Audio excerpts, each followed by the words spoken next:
New at 5, what will state lawmakers do to stop what surgical tech Rocky Allen is accused of doing from happening again? Allen possibly exposed thousands of patients here and in other states to HIV and hepatitis when he allegedly switched out syringes to steal powerful narcotics. Denver 7's Jennifer Kovaleski went to the state capitol to get some answers. Jen? And we found Rocky Allen's case is changing the way some lawmakers are looking at state law. The way it's written now, surgical techs are only required to register with the state and self-report bad behavior. But as we saw, Allen lied. And it's now the second time in 5 years a surgical tech has put thousands of patients at risk.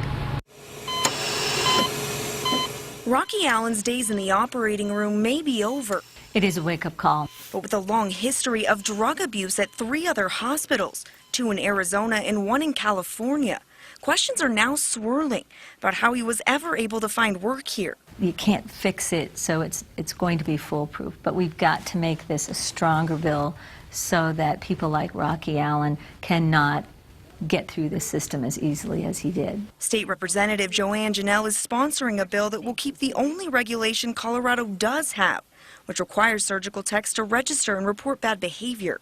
The bill was passed in 2010 after a tech swapped out a fentanyl syringe at Rose Medical Center, infecting numerous patients with hepatitis C. The law is up for review and could go off the books. The original bill was supposed to prevent something like this from happening. It failed. Does the regulation need to go further?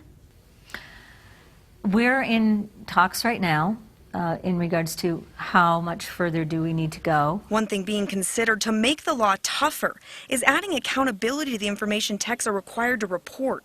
Right now, there is none. We found that Rocky Allen lied about previous employers and drug abuse problems on his state registration. Right now, it's self-reporting to DORA.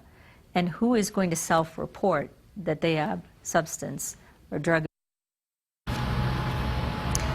Now, we wanted to know, in light of what happened, why Colorado doesn't really get tough and require certification and education requirements for surgical techs like 9 other states do.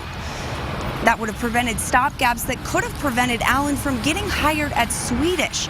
Now, Representative Janelle says that option is not off the table, but it's a question of money. Reporting live at the state capitol tonight, Jennifer Kovaleski, Denver 7.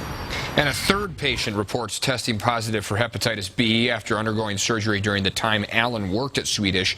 A lawyer who is representing several of his patients shared this update with Denver 7. He says more tests are needed to figure out how his 3 clients were infected.